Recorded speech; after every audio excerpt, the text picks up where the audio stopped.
Limit prescribe ചെയ്തിട്ടില്ല എന്നുള്ളത് കൊണ്ട് തന്നെ ഇതെല്ലാം ഞങ്ങളുടെ കൂടുതലാണ് എന്ന് പറഞ്ഞുകൊണ്ടാണ് റിപ്പോർട്ട് വരിക. അതൊരു റെഗുലേറ്ററി, ഞാൻ അതിലേക്ക് പോകുന്നില്ല, അത് പോയാൽ കൂടുതൽ കൺഫ്യൂഷൻ. അപ്പോൾ ഇതാണ് ഇപ്പോഴത്തെ നമ്മളുടെ കീടനാശിനി പരിശോധന കേരളത്തിലെ സിനാരിയോയിൽ ഇപ്പോഴത്തെ അവസ്ഥ. അപ്പോ ശരി, 20% നമ്മളുടെ ഭക്ഷ്യോൽപ്പന്നത്തിൽ ഇപ്പോഴും കീടനാശിനിയുടെ അവശിഷ്ടമുണ്ട്, നമ്മൾ അംഗീകരിക്കുന്നു.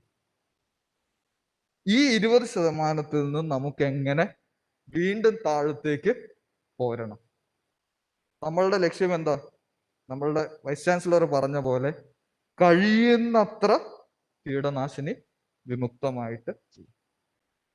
അപ്പൊ ഞാന് പല ആൾക്കാരും പല ക്ലാസ്സുകളിൽ, എൻ്റെ ക്ലാസ്സുകളിൽ ഇരുന്നിട്ടുള്ള, അപ്പൊ ഞാൻ ഈ ഒരു സെഷൻ എടുക്കണം എന്ന് പറഞ്ഞപ്പോ സാധാരണ ഒരു കൃഷിയുടെ ക്ലാസ് എടുക്കുന്നതിന് വ്യത്യസ്തമായിട്ട് ഇങ്ങനെ ചെയ്യുന്ന ഒരു കർഷകനെ പരിചയപ്പെടുത്തി ആ കർഷകന്റെ കൃഷിമുറകളെ പരിചയപ്പെടുത്താം എന്നാണ്. ഒന്ന്, അങ്ങനെ ദീർഘമായിട്ട് ഒരു കൃഷിയുടെ ക്ലാസ് എടുക്കാം, അരമണിക്കൂർ, ഇപ്പൊ തന്നെ ഞാൻ 15-20 മിനിറ്റ് ആയി എന്ന് ഞാൻ വിശ്വസിക്കുന്നു. അപ്പോ ഒരു കർഷകൻ തൃശ്ശൂർ ജില്ലയിൽ തന്നെയുള്ള ഈ പറയുന്ന രീതിയിൽ കൃഷി ചെയ്ത് കീടനാശിനിയുടെ ഉപയോഗം പരമാവധി കുറച്ചുകൊണ്ട് ചെയ്യുന്ന ഒരു കർഷകന്റെ കൃഷിമുറകളെ പരിചയപ്പെടുത്തിക്കൊണ്ട് ഞാൻ ഈ എങ്ങനെ കീടനാശിനി കുറച്ചുകൊണ്ട് നമുക്കൊരു കൃഷി രീതിയിലേക്ക് പോകാം. ആർക്കെങ്കിലും പരിചയമുണ്ടോ ഇദ്ദേഹത്തെ? തൃശ്ശൂർ ജില്ലയിലെ പച്ചക്കറി കർഷകർക്ക് കൈപ്പറമ്പ് പഞ്ചായത്തില് ഉണ്ണികൃഷ്ണൻ എന്ന് പറഞ്ഞൊരു കർഷകനാണ്. ഒത്തിരി അധികം മാധ്യമങ്ങളിലൊക്കെ കഴിഞ്ഞ കൊല്ലം ഈ സമയത്ത്, കഴിഞ്ഞ ഫെബ്രുവരി 2ാമത്തെ ആഴ്ച ഞാൻ പഠിച്ച ഇന്ത്യൻ അഗ്രികൾച്ചർ റിസർച്ച് ഇൻസ്റ്റിറ്റ്യൂട്ടിലെ ഇന്ത്യയിലെ ഏറ്റവും മികച്ച കർഷകരിൽ ഒരാളായിട്ട് ആദരിക്കപ്പെട്ടിട്ടുള്ള, ഒത്തിരി തവണ നമ്മുടെ സർക്കാരും ഒക്കെ ആദരിച്ചിട്ടുള്ള ഒരു കർഷകനാണ്. അദ്ദേഹത്തിന്റെ പാടമാണ്, ചിത്രമാണ് നിങ്ങൾ കാണുന്നത്. 2ാം വിള നെല്ലെടുക്കും, നെല്ല് എടുത്തു കഴിഞ്ഞ് 3ാം വിള പച്ചക്കറിയാണ്. കൊയ്ത്ത് കഴിഞ്ഞു, നാളെ അദ്ദേഹത്തിന്റെ ഈ പാടശേഖരത്തില് പച്ചക്കറിക്ക് വിത്തിടുകയാണ്, പഞ്ചായത്ത് പ്രസിഡന്റും ഒക്കെ ആയിട്ട്. നേരെ മുകളിൽ കാണുന്നത് അദ്ദേഹത്തിന്റെ ആ തെങ്ങും കവുങ്ങും കാണുന്നത് അദ്ദേഹത്തിന്റെ പുരയിടമാണ്. ആ പുരയിടത്തിന്റെ മുകളിൽ അദ്ദേഹത്തിന് പച്ചക്കറി കൃഷി ചെയ്യുന്ന 1.5 ഏക്കർ സ്ഥലമാണ് കേട്ടോ അദ്ദേഹത്തിനുള്ളത്, പച്ചക്കറി ചെയ്യുന്നത്. അല്ലാതെ പാടവും വേറെ ഉണ്ട്. 1.5 ഏക്കർ സ്ഥിരം പച്ചക്കറി. ഞാന് അദ്ദേഹത്തിന്റെ കൃഷിമുറകളെയാണ് പരിചയപ്പെടുത്തുന്നത്. കാർഷിക സർവകലാശാലയിലെ ഞാൻ വന്ന് നിങ്ങളോട് ഞങ്ങളുടെ കൃഷിമുറകളെ കുറിച്ചല്ല ഞാൻ പറയുന്നത്, അദ്ദേഹത്തിന്റെ കൃഷിമുറകളാണ്. ഞാനൊരു 3 ദിവസമായിട്ട് ഈ വൈഗയുടെ തന്നെ ഹാക്കത്തോണിലായിരുന്നു. ഹാക്കത്തോൺ എന്ന് പറഞ്ഞ കാലത്ത് 8:30 കയറി കഴിഞ്ഞാൽ രാത്രി 10 മണി അവിടെ നിന്ന് ഇറങ്ങുന്നത്. ഇന്നലെ വൈകുന്നേരം ഫ്രീ തീർന്നു, ഹാക്കത്തോൺ തീർന്നു. അത് കഴിഞ്ഞിട്ട് അത് റെഗുലർ ആയിട്ട് ഞങ്ങൾ അങ്ങോട്ടും ഇങ്ങോട്ടും ഫോണിൽ സംസാരിക്കുന്നൊരു അപ്പൊ അദ്ദേഹത്തോട് ചോദിച്ച് എഴുതിയെടുത്ത കാര്യങ്ങളാണിത്. ഞാൻ എൻ്റെ ഭാവനയിൽ നിന്ന് എഴുതി ഉണ്ടാക്കിയതല്ല. ആർക്കെങ്കിലും പോയി അദ്ദേഹത്തെ കാണുകയും ചെയ്യും. തൊട്ടടുത്തുള്ള കർഷകനാണ്, ദൂരെ എവിടെ നിന്നുള്ള കർഷകനാണ്. നമ്മളോട് മണ്ണ് പരിശോധന നടത്താൻ കൃഷി വകുപ്പ് എല്ലാ കാലത്തും പറയുന്ന, നമ്മളുടെ എല്ലാം ഒരു ചിന്ത എന്ന് പറയുന്നത് മണ്ണ് പരിശോധന എന്ന് പറയുന്ന കൃഷി വകുപ്പിന്റെ ഒരു ഉത്തരവാദിത്തമാണ്. കൃഷി വകുപ്പ് അത് ശീലിപ്പിച്ചിട്ടുമുണ്ട്. എന്താണ് കൃഷി വകുപ്പിന്റെ ഒരു ടാർഗറ്റ് ആണ്, സാമ്പിൾ എടുക്കുക, ഇത്ര സാമ്പിൾ ചെയ്യണം. അപ്പൊ അതിന്റെ ഒരു തമാശ കൂടി പറയാം. ഞാനൊരു 1 കൊല്ലക്കാലം കൃഷി ഓഫീസറായിട്ട് ഇരുന്നിട്ടുണ്ട്.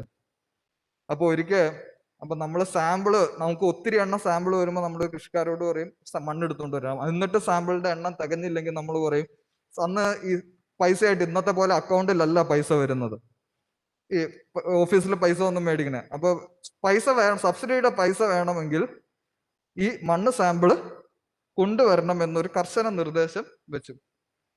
അപ്പൊ ഒരു കർഷകൻ ഓഫീസിൽ വന്നപ്പോ മണ്ണിന്റെ സാമ്പിൾ കിട്ടിയാലേ പൈസ തരുള്ളൂ എന്ന് പറഞ്ഞപ്പോ നേരെ പുറത്തേക്ക് ഇറങ്ങി റോഡ് സൈഡിൽ കടന്ന ഒരു തീപ്പെട്ടിയുടെ കൂടെടുത്ത് അവിടെ നിന്ന് കുറച്ച് മണ്ണെടുത്ത് കൊണ്ടുവന്ന് മേശപ്പുറത്ത് വെച്ച് എന്റെ സബ്സിഡി തന്നോളൂ എന്ന് ആവശ്യപ്പെട്ടു. സ്വന്തം കൃഷിയാണ്, അതിന് ചെയ്തു കൊടുക്കണ്ട. പല പരാതികളും ഉണ്ടാവും, എനിക്ക് സമയത്തിന് റിസൾട്ട് കിട്ടിയില്ല, എന്റെ ചെയ്തത് കിട്ടിയില്ല എന്നൊക്കെ പറഞ്ഞുകൊണ്ട് പല രീതിയിലുള്ള പരാതികൾ നമുക്ക് ഈ മണ്ണ് പരിശോധനയെ കുറിച്ചുണ്ടാവും. അതൊക്കെ അവിടെ നിൽക്കട്ടെ. ഇദ്ദേഹത്തിന് ഒരു കൃഷി വകുപ്പും സബ്സിഡി കൊടുത്ത് കൃഷി ചെയ്യിക്കുന്നില്ല, മണ്ണ് പരിശോധന നടത്തുന്നില്ല. ഓരോ കൃഷിക്ക് മുമ്പും കൊല്ലത്തിൽ 3 തവണ അദ്ദേഹം മണ്ണ് പരിശോധിക്കും. അപ്പൊ ആരോഗ്യമാണ് എന്നുള്ളത് കൊണ്ട് തന്നെ നമുക്കൊരു ഷുഗറോ പ്രഷറോ ഒരു ചെറിയ പേടി ഉണ്ട് എന്നുണ്ടെങ്കിൽ നമ്മൾ എത്ര തവണ നമ്മുടെ ബ്ലഡ് ടെസ്റ്റ് ചെയ്യും? നമുക്ക് തന്നെ ഊഹിക്കാവുന്നുള്ളൂ. നമ്മളുടെ മണ്ണിലാണ് അടിസ്ഥാനം. ആ അടിസ്ഥാനം എന്താണ് എന്ന് അറിയാതെ എന്താണ് നമ്മൾ അവിടെ കൃഷി ചെയ്യാൻ പോകുന്നത്? ഒരു കെട്ടിടം, ഒരു സർക്കാർ ഒരു പാലം പണിയണമെങ്കിലോ കെട്ടിടം പണിയണതിന് മുമ്പ് ആദ്യം ചെയ്യുന്നത് എന്താ? മണ്ണ് പരിശോധനയാണ് ചെയ്യുന്നത്. നമ്മൾ കൃഷി ഇറക്കുന്നതിന് മുമ്പ് ചെയ്യുന്നുണ്ടോ? സ്വയം ആലോചിക്കുക. അദ്ദേഹത്തിന്റെ രീതിയാണ്. എങ്ങനെ മണ്ണ് പരിശോധിച്ചാലും എല്ലാവരുടെ മണ്ണും പുളിരസമുള്ളതാണ്. അദ്ദേഹം കുമ്മായത്തിന്റെ ഉപയോഗം എല്ലാ കൃഷിക്കും കൊല്ലത്തിൽ ഒരിക്കലല്ല, 1 സെന്റിന് 3 കിലോ എന്നുള്ള രീതിയിൽ കൃത്യമായിട്ട് ഉപയോഗിക്കും. ഇവിടെയും പലപ്പോഴും കാണുന്നത് എന്താ? കുമ്മായം ഉപയോഗിച്ചോ? ഇല്ല സാറേ, ഇത്തവണ കൃഷിഭവനിൽ നിന്ന് സബ്സിഡി കിട്ടിയില്ല. എന്റെ കൃഷി നന്നാകേണ്ടത് എന്റെക്കാൾ കൂടുതൽ ആവശ്യം കൃഷി വകുപ്പിനാണ് എന്നുള്ള രീതിയിലാണ് പലപ്പോഴും സംസാരിക്കുന്നത്. കൃഷി വകുപ്പിന് ആവശ്യമുണ്ട് നിങ്ങളുടെ കൃഷി നന്നാവേണ്ടത്. പക്ഷെ പല രീതിയിൽ ഉള്ള ഈ ഔദ്യോഗിക ചട്ടവട്ടങ്ങളുടെ പ്രശ്നങ്ങൾ കൊണ്ട് ചിലപ്പോൾ നിങ്ങളുടെ ആവശ്യത്തിന്, കാരണം ഞാൻ ഇപ്പൊ ഇവിടത്തെ ചാർജുള്ള സ്മിത ഫ്രാൻസിസ് ഉണ്ട്, എൻ്റെ ജൂനിയറാണ്, കൃഷി ഓഫീസർ. അപ്പൊ സ്മിതയൊക്കെ എപ്പോഴും പറയും. അപ്പൊ ഞാൻ പാടശേഖര സമിതി പ്രസിഡന്റ് ഇപ്പൊ കഴിഞ്ഞ ആഴ്ചയൊക്കെ മുല്ലശ്ശേരി പോയപ്പോ പഞ്ചായത്തിലെ ഭാരവാഹികളോടൊക്കെ പറഞ്ഞപ്പോ അവര് പറഞ്ഞ ഒരു കാര്യം, അപ്പൊ 100 തൊട്ട് 150 കിലോ ചിലപ്പോൾ സർക്കാരിന്റെ സ്കീമായിട്ട് വരും കുമ്മായം 1 ഏക്കർ സ്ഥലത്തേക്ക്. ഞങ്ങൾ പറയുന്നത് 250 1 ഏക്കർ സ്ഥലത്തേക്ക്. ചില മിനിമം വേണ്ടത് പരിശോധനയിൽ കൂടുതൽ വേണമെന്നുകൊണ്ടാ ചിലപ്പോൾ 500 വരെയൊക്കെ പോകാം. അപ്പൊ പഞ്ചായത്തിൻ്റെതായി കൂടി സബ്സിഡി കൊടുത്തുകൂടെ? അപ്പൊ പഞ്ചായത്തിലെ ഭാരവാഹികൾ പറഞ്ഞു, സാർ ഉദ്ദേശിക്കുന്ന പോലെ 200-300 ഏക്കർ അല്ല തൃശ്ശൂരത്തെ കോൾപ്പടവ്. അണ്ടിക്കാട് ബ്ലോക്കുകാർക്ക് അറിയാം, ഒരു കോൾപ്പടവ് തന്നെ 2000 ഏക്കറാണ്. ഈ 2000 ഏക്കറിൽ ഇത്രയും കർഷകർക്ക് കൊടുക്കാനുള്ള അവർക്ക് വിത്തിന്റെ സബ്സിഡി 40 രൂപ തന്നെ കുറച്ച് കൊടുത്തു കഴിയുമ്പോൾ അത്രയും ഏക്കറിലേക്ക് അത്രയും അധികം പൈസ പഞ്ചായത്തിന്റെ ഇതിലേക്ക് വകമാറ്റി. അപ്പൊ നമ്മളുടെ കാര്യം നമ്മൾ നോക്കിയേ മതിയാകും. എനിക്ക് ഷുഗർ ഉണ്ട്, പ്രഷർ ഉണ്ട്, എനിക്കിന്ന് ഗവൺമെന്റ് ഹോസ്പിറ്റലിൽ പോയി, എനിക്കിന്ന് അവിടെ നിന്ന് ഗുളിക കിട്ടിയില്ല എന്ന് വിചാരിച്ച് ഞാൻ ഗുളിക കഴിക്കാതിരിക്കുകയല്ലല്ലോ ചെയ്യുന്നത്. അത് നിർബന്ധമാണ്. അതില്ലെങ്കിൽ അത് പിഴച്ചാൽ തീർന്നു അവിടെ. അതിന്റെ കാര്യകാരണങ്ങളിലേക്ക് ഒത്തിരി അധികം പോകാനില്ല. മൂന്നാമത്തെ കാര്യം ജൈവവളത്തിന്റെ ഉപയോഗമാണ്. ഇത് കേൾക്കുമ്പോ പലരും നെറ്റി വിളിക്കും, 1 സെന്റിന് 150 കിലോ ജൈവവളം എങ്ങനെ മുതലാകും? അദ്ദേഹം എന്നോട് പറഞ്ഞത് 150 തൊട്ട് 200 കിലോ ജൈവവളം 1 സെന്റിൽ ഉപയോഗിക്കുന്നു എന്നാ. 200 ഞാൻ അവിടെ വെട്ടിയതാ. 150 തന്നെ പലർക്കും ഹാർട്ട് അറ്റാക്ക് ഉണ്ടാക്കും. ഇത് അദ്ദേഹത്തിന്റെ മാത്രം കഥയൊന്നും അല്ല കേട്ടോ. നിങ്ങള് മാള അഷ്ടമിച്ചിറ ഭാഗത്ത് ഒരു പറ്റം ചെറുപ്പക്കാരായ കർഷകരുടെ ഒരു ഗ്രൂപ്പ് ഉണ്ട്. പേരെടുത്ത് പറയണമെങ്കിൽ സിനോജ്, രഞ്ജിത്ത് എന്നൊക്കെ പറഞ്ഞ കുറെ അധികം കർഷകരുടെ. അവര് 1 ഏക്കർ സ്ഥലത്ത് ഇടുന്നത് 12 ടൺ ജൈവവളമാണ്. 12 ടൺ. അവരുടെ പച്ചക്കറി ഈ 12 ടണ്ണും 1 ഏക്കറിൽ മുഴുവൻ വെതറൊന്നുമല്ല. അവര് ചാലെടുത്ത്, ഇതെല്ലാം പ്രിസിഷൻ ഫാമിംഗ് ആണ്, ഡ്രിപ്പ് ഇറിഗേഷൻ വഴി ചെയ്യുന്നതാണ്. ആ കൃഷി ചെയ്യുന്ന സ്ഥലത്ത് മാത്രമാണ്. അപ്പൊ ഈ കണക്കിന് നോക്കുകയാണെങ്കിൽ ഏതാണ്ട് അവിടെ ഭയങ്കര അകലത്തിലാണ് കൃഷി. അപ്പോ ഒരു ചെടിക്ക് കിട്ടുന്ന ജൈവവളത്തിന്റെ തോത് വളരെ കൂടുതലാണ്. അപ്പോ മണ്ണ് പരിശോധിക്കുന്നു, കുമ്മായം ഇടുന്നു, വേണ്ടത്ര ജൈവവളം ഇടുന്നു. പിന്നെ ഒരു കൃഷിയൊന്നുമല്ല അദ്ദേഹത്തിന്. പച്ചക്കറിയുടെ കാര്യത്തിൽ നെൽകൃഷി തൊട്ടുണ്ട്. നമ്മളുടെ ഈ പാണഞ്ചേരി പഞ്ചായത്തിൽ, നമ്മളെ തൊട്ടടുത്ത പഞ്ചായത്തുകളിൽ ഒന്നാണ്. പാണഞ്ചേരി പഞ്ചായത്തിലെ വാഴ കർഷകരോട് ഞാൻ ഇടയ്ക്ക് പറയാറുണ്ട്, അവരുമായിട്ട് സ്ഥിരം വഴക്കും ഉണ്ടാകാറുണ്ട് ഇതുപോലത്തെ ക്ലാസ്സുകളിൽ. നിങ്ങൾ വാഴയിൽ നിന്നൊന്നും മാറി ചിന്തിച്ചുകൂടെ?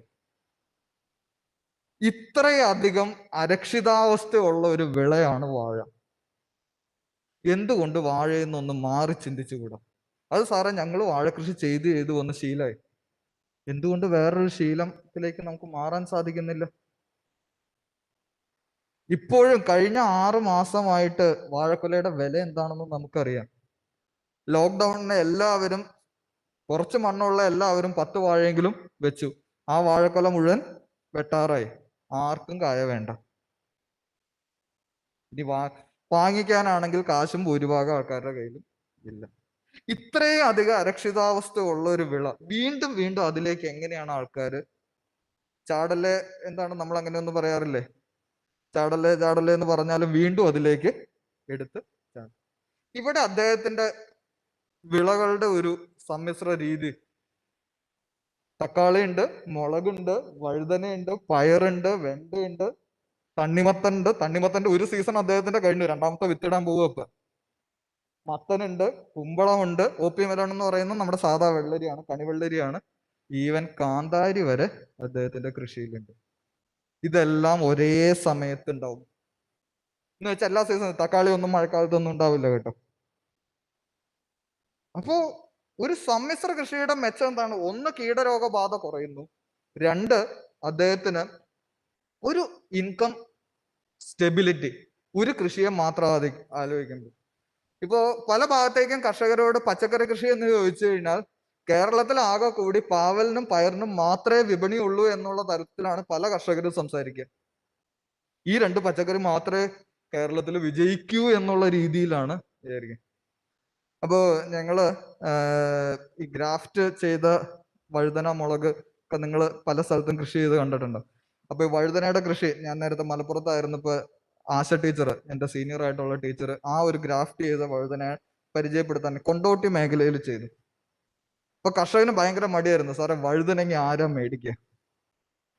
കൃഷി ചെയ്ത് കഴിഞ്ഞപ്പോഴാണ് അദ്ദേഹത്തിന് മനസ്സിലായത് ഈ വഴുതനങ്ങയ്ക്ക് ഇത്രയും മാർക്കറ്റ് ഉണ്ട്. കാരണം മലയാളികളല്ല വഴുതനങ്ങ വാങ്ങിക്കുന്നത്, ആരാ? ബംഗാളികളാ. അവർക്ക് ഈ വഴുതനങ്ങ ഇല്ലാണ്ട് പറ്റില്ല. രണ്ടാമത്തെ കൃഷിക്ക് ഞങ്ങള് വഴുതന വേണോന്ന് ഒന്നും പറഞ്ഞില്ല. കൃഷിക്കാരൻ നേരെ കൊണ്ടോട്ടിയിൽ നിന്ന് തൃശ്ശൂർ വന്ന് തൈ മേടിച്ചുകൊണ്ട് പോയി. അപ്പൊ നമ്മൾ എന്താണ്, ശീലിച്ചു വന്നതിൽ നിന്ന് പതുക്കെ ഒന്ന് മാറാൻ പ്രയാസമാണ്. ഈ വഴുതനയിൽ, ഈ പയറിലും പാവലിലും കാണുന്ന അത്തരം പ്രശ്നങ്ങളുണ്ടോ, കീടരോഗബാധകളുണ്ടോ? അതൊട്ട് ഇല്ലതാണ്.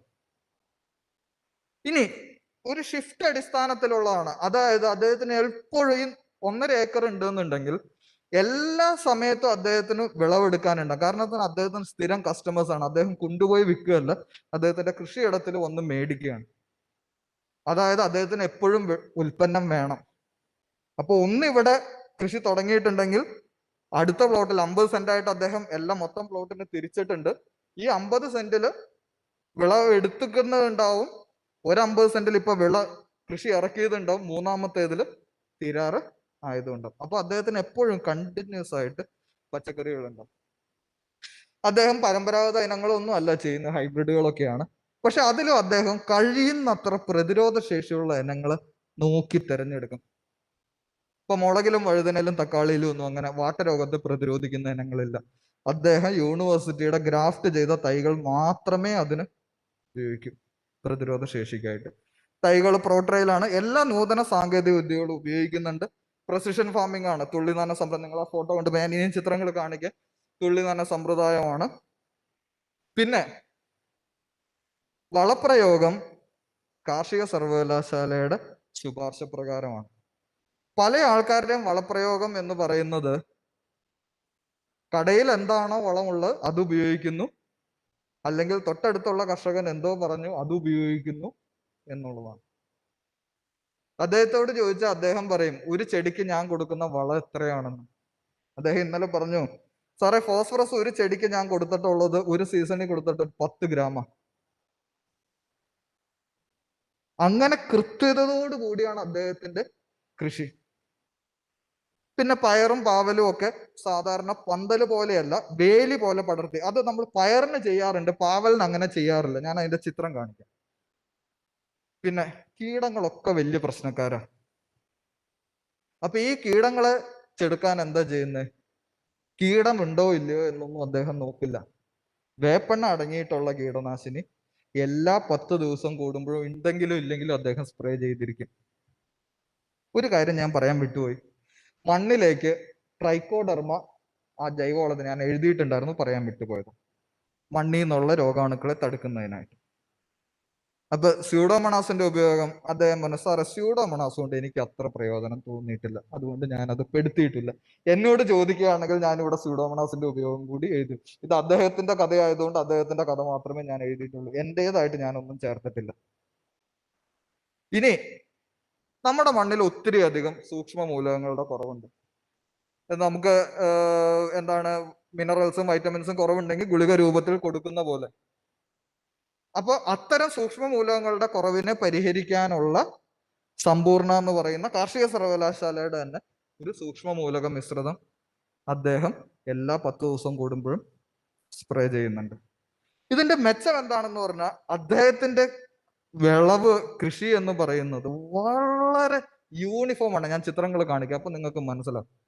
ഒരു ചെടിയുടെ താഴത്തെ ഇല തൊട്ട് മുകളിലത്തെ ഇല വരെ ഒരേപോലെ പച്ച കളറിലിരിക്കും.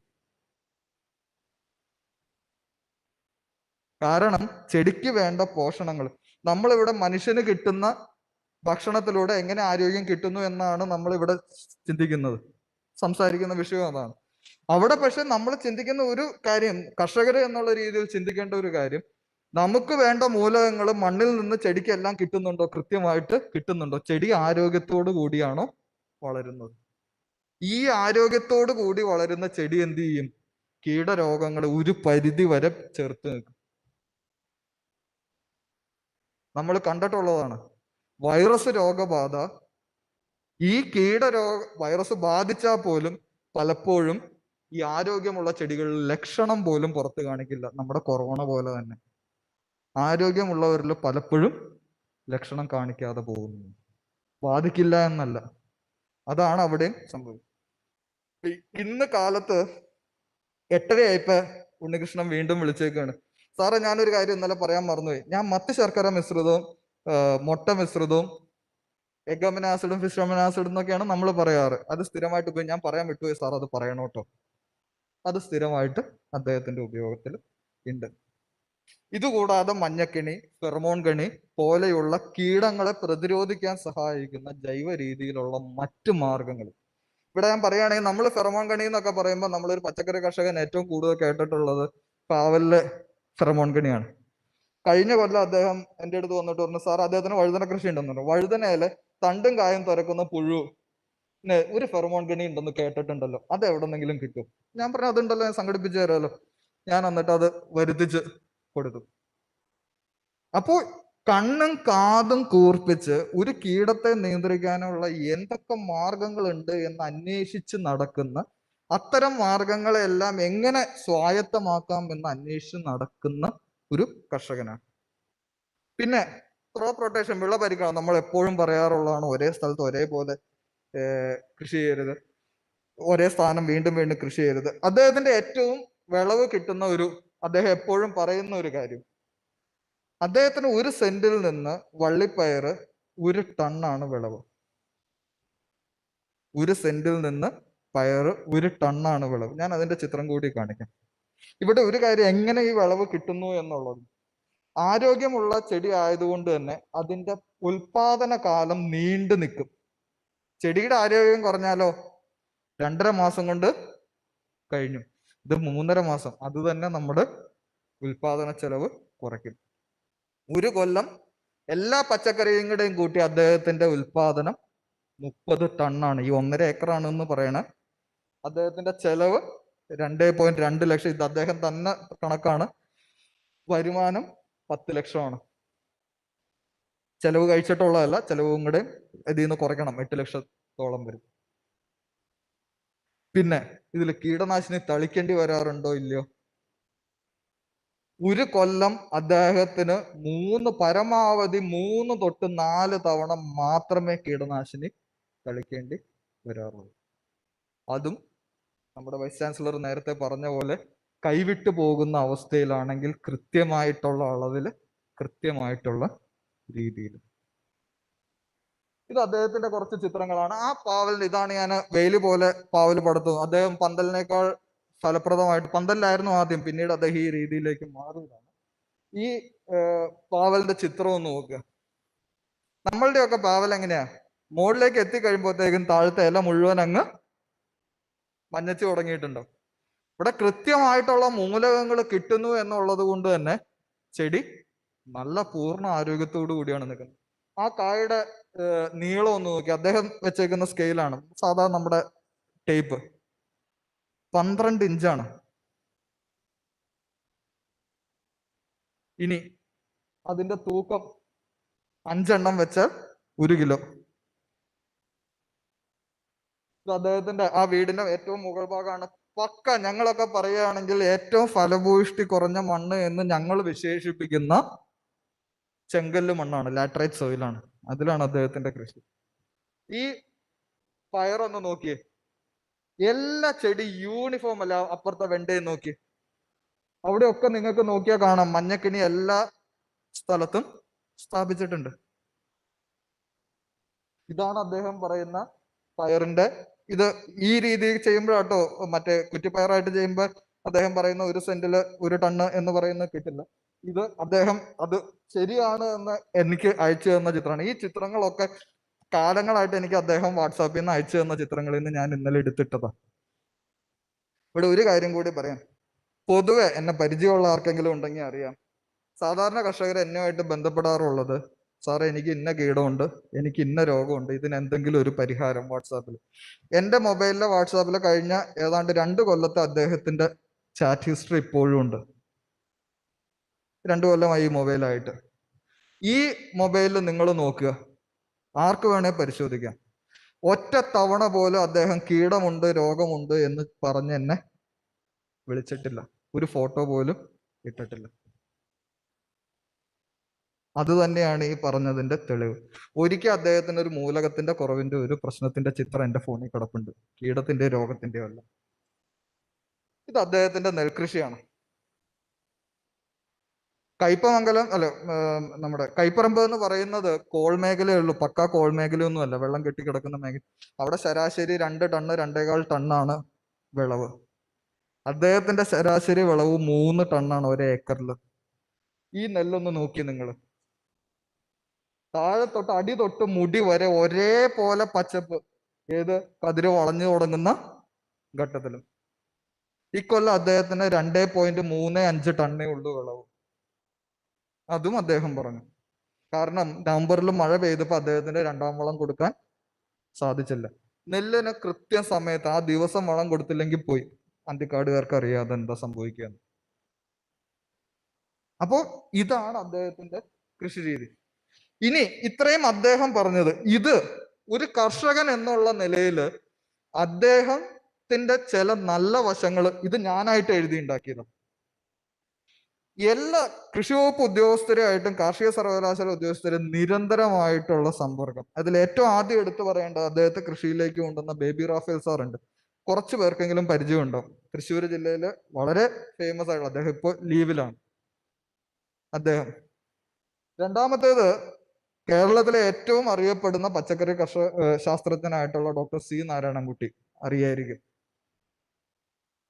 പിന്നെ മണ്ണില് എന്തൊക്കെ വേണം എന്തൊക്കെ വേണ്ട, മണ്ണ് ശാസ്ത്രത്തിലെ കേരളത്തിലെ ഏറ്റവും നല്ല ശാസ്ത്രജ്ഞരിൽ ഒരാളായിട്ടുള്ള ജയരാജ് സാറ്. ജയരാജ് സാർ ഇവിടത്തുകാരനല്ല, കണ്ണൂര് ആണ് വർക്ക് ചെയ്യുന്നത്. എന്റെ ആവശ്യം അദ്ദേഹത്തിന് വരാറില്ല. കീടരോഗം വന്നാലല്ലേ എന്റെ ആവശ്യം വരാറുള്ളൂ. എന്റെ ആവശ്യം അദ്ദേഹത്തിന് വരാറില്ല. എന്തെങ്കിലും അങ്ങോട്ടും ഇങ്ങോട്ടും ഞങ്ങൾ ആശയവിനിമയം ചെയ്യാറുണ്ട്.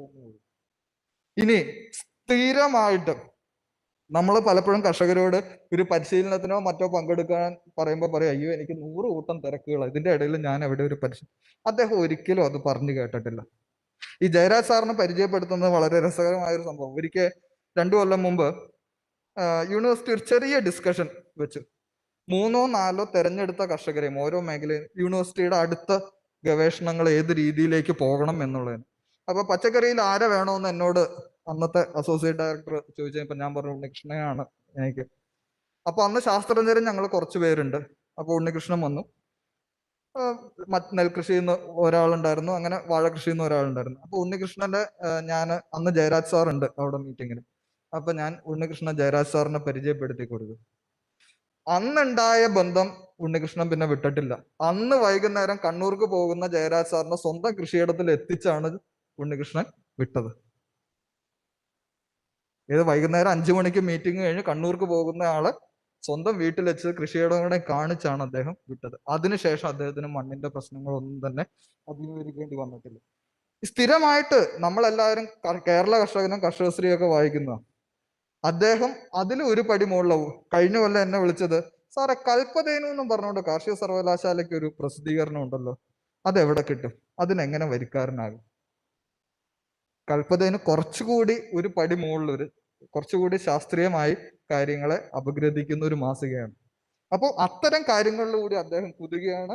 പിന്നെ നിങ്ങൾ ആരെങ്കിലും ഇനി അദ്ദേഹത്തിന്റെ കൃഷിയിടം കാണണമെന്ന് പറഞ്ഞു ഒരാളോട് മടി പറയില്ല. പലരും എന്താണ് മറച്ചു വെച്ച് എൻ്റെ കൃഷിയിൽ അതാണ് ഇതാണ് എന്ന് മറച്ചു വെച്ച് പറയുന്ന ഒരു രീതി പലർക്കുണ്ട്. ഇത് അദ്ദേഹത്തിന് ഒന്നുമില്ല. ആര് വേണമെങ്കിലും വന്നോട്ടെ, എല്ലാ പുതിയ സാങ്കേതിക വിദ്യകളും അദ്ദേഹം പരിശോധിക്കാൻ തയ്യാറാണ്. ഇനി ഇതിൽ നിന്ന് നമുക്ക് എന്തൊക്കെ എടുക്കാം ഒരു കർഷകൻ? ഞാൻ അവസാനിപ്പിക്കുകയാണ്. മണ്ണ് പരിശോധന നിർബന്ധമായും, കുമ്മായ പ്രയോഗം നിർബന്ധം, ജൈവവളത്തിന്റെ ഉപയോഗം നിർബന്ധം.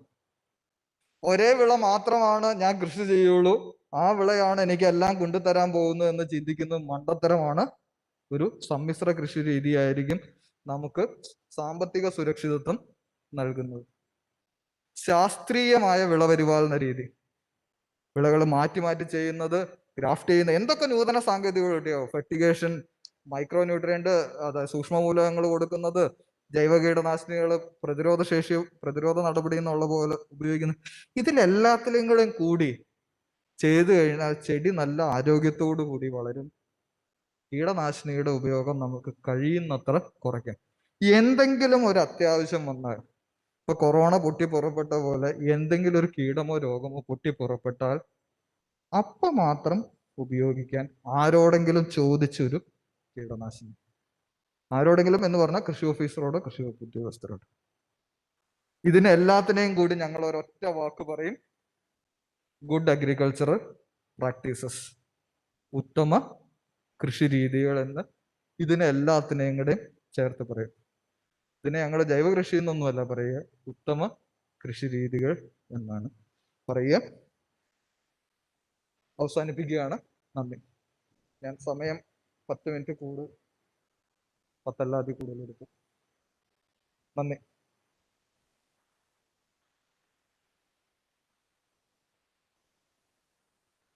എന്തെങ്കിലും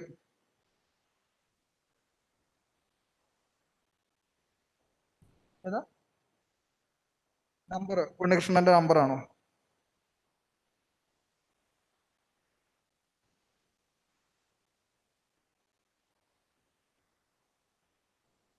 94 47 441 441 281 281. ഒന്നും കൂടെ പറയാം: 94 47 441 281. ഞാൻ ഒത്തിരി പേര് അദ്ദേഹത്തിന്റെ കൃഷിയിടത്തിലേക്ക് പറഞ്ഞു വിട്ടിട്ടുണ്ട്, ഒരു മടിയും കൂടാതെ അവർക്ക് വേണ്ട. കാരണം പലരെപ്പോഴും ഒരു കൃഷിക്കാരൻ പറഞ്ഞു കൊടുക്കുന്നതായിരിക്കും ഞങ്ങൾ പറയുന്നതിനേക്കാൾ വിശ്വാസം. കാരണം അവർക്ക് അവിടെ നേരി കാണാം ഈ ചെയ്ത കാര്യങ്ങൾ.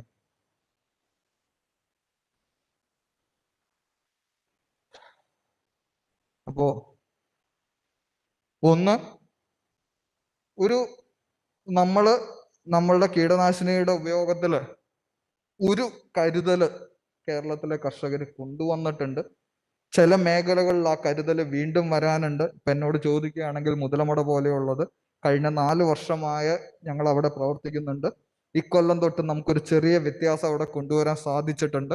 അടുത്ത കൊല്ലത്തോടു കൂടി കുറേയും കൂടി ആൾക്കാരെ നമുക്ക് അതിലേക്ക് കൊണ്ടുവരാം. അതൊരു സ്ലോ പ്രോസസ്സാണ്, പഠിച്ചു വന്നതിൽ നിന്ന് കർഷകരെ മാറ്റുക എന്നുള്ളത്. തൃശ്ശൂർ കേൾ മേഖലയിൽ ചില ഭാഗത്ത് കുറച്ച് അമിതമായിട്ടുണ്ട്, പക്ഷെ ഇതിനേക്കാൾ കൂടുതൽ ഞാൻ കാണാറുള്ളത് കുറച്ചുകൂടി ആലപ്പുഴ കുട്ടനാട് മേഖലയിലാണ്. ഇവിടത്തേക്കാൾ കുറച്ചുകൂടി കീടനാശിനി പ്രയോഗം കൂടുതലാണ്. അപ്പോൾ നമുക്ക് ശ്രദ്ധിക്കേണ്ട മേഖലകളുണ്ട് ഇനിയും. ആ മേഖലകൾ ഞങ്ങളുടെ ശ്രദ്ധ നിർബന്ധമായിട്ടും പതിയുന്നുണ്ട്. അവിടേക്ക് വേണ്ട മുൻകരുതലുകൾ നമ്മൾ എടുക്കുന്നുണ്ട്. നമുക്ക് പൂർണ്ണമായിട്ടല്ലെങ്കിൽ പോലും ഇപ്പോഴുള്ള 20% കീടനാശിനി അവശിഷ്ടം കാണുന്ന പച്ചക്കറികളെ ഒരു 5% താഴെയാക്കാൻ